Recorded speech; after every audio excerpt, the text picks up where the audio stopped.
custo de vida, emprego e desemprego, cesta básica, tarifas públicas, salário mínimo. Agora, na Brasil Atual, a análise do DIEESE. Nós vamos conversar agora com o diretor adjunto do DIEESE, José Silvestre. Bom dia, Silvestre. Bom dia, Glauco.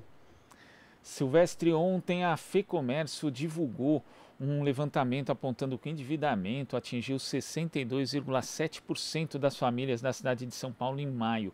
Foi o sexto mês seguido de alta, um índice que se aproxima do recorde batido em março do ano passado de 63,8%. Como é que você viu esse dado, Silvestre? Bom, Glauco, essa é uma tendência, como confirmada pela pesquisa, né?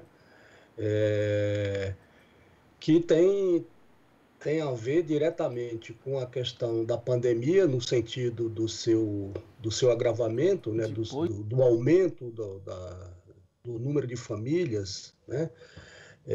Mas não pode ser, digamos assim, atribuída exclusivamente à pandemia. Quer dizer, isso está relacionado também com a situação do país, né? Com a crise do desemprego, com a perda de renda, com a questão da inflação, com o aumento de alguns bens e serviços, como tarifa de energia, combustível, aluguel, enfim, é um conjunto, digamos assim, de fatores, né, que faz com que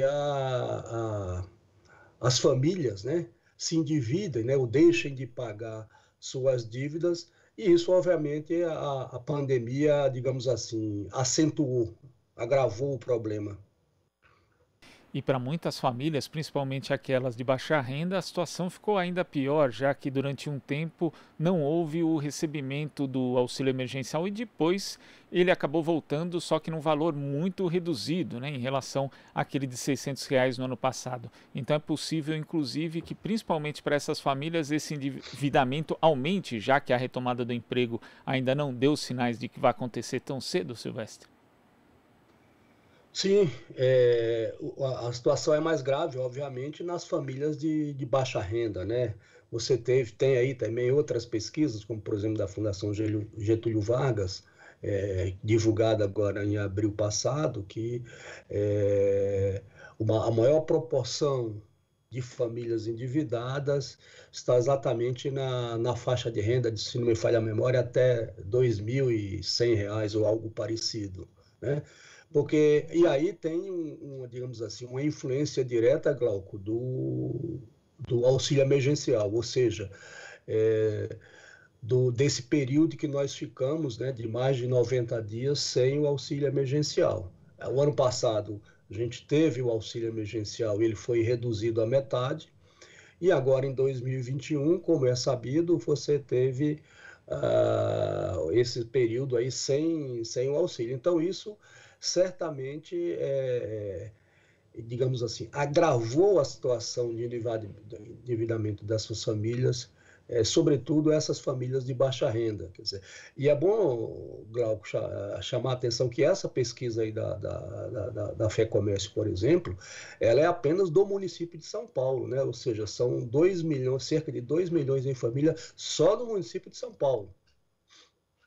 E ainda tem o fator de que o consumo das famílias, né, o endividamento acaba inibindo esse consumo, que é um componente muito importante para a formação do PIB brasileiro e para o crescimento de qualquer economia. Então isso acaba sendo um fator limitador também para o crescimento econômico, num período aí que a gente já, desde 2015 e 2016, temos aí crescimento muito pífio, inclusive com retração em alguns momentos, né, Silvestre? Óbvio que o endividamento e, sobretudo, que é uma decorrência, né, a queda do consumo tem uma influência direta no comportamento da economia, ou seja, do PIB, né, do Produto Interno Bruto. Assim como também os dados mostraram, né, o próprio IBGE do PIB em 2020, né, que foi graças ao auxílio emergencial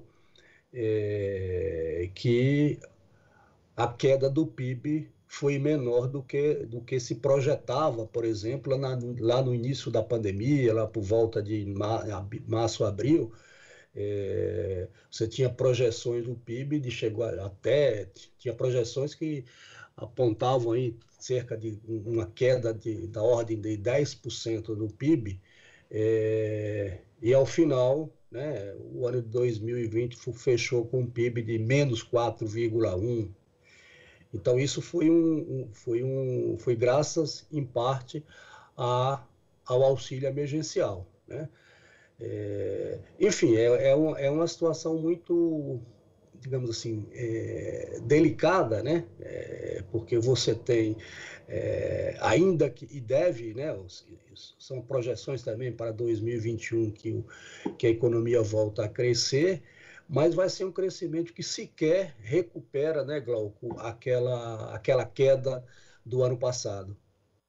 Inclusive por conta da pressão inflacionária, sempre tem aquela expectativa que os juros acabem subindo, né? Embora os componentes da inflação que existe hoje no Brasil não tenham a ver com isso, mas a gente sabe que o pessoal aí da austeridade fiscal sempre tem essa fórmula. E com essa subida de juros, pode ser que o endividamento das famílias piore ainda mais também, né, Silvestre?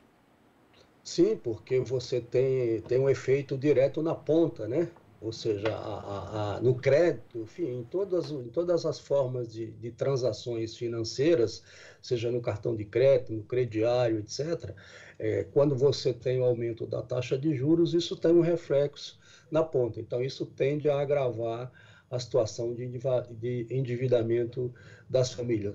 Você tocou num ponto aí, Glauco, importante, que é a questão da inflação, né? A inflação, como os dados revelam, ela começou desde o ano passado, ali por volta de julho, agosto, que você teve um aumento da inflação, e a inflação para 2021 projeta ser uma inflação maior, entre 7,5% e 8%, ou algo parecido.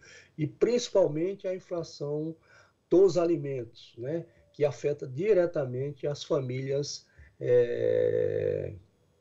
de menor renda, né, porque essas famílias têm grande parte do seu orçamento consumido com os alimentos.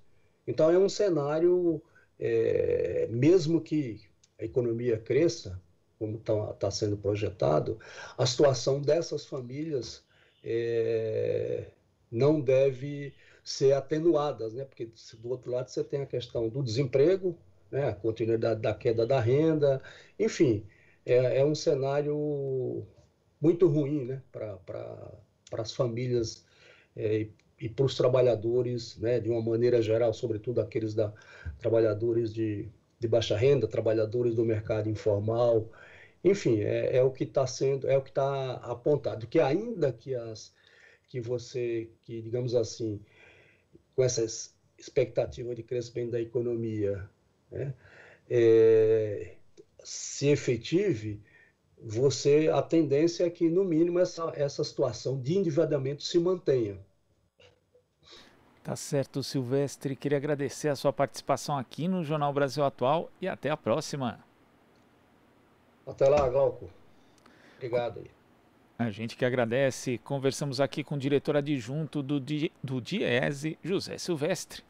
Você está ouvindo Jornal Brasil Atual. As notícias que os outros não dão.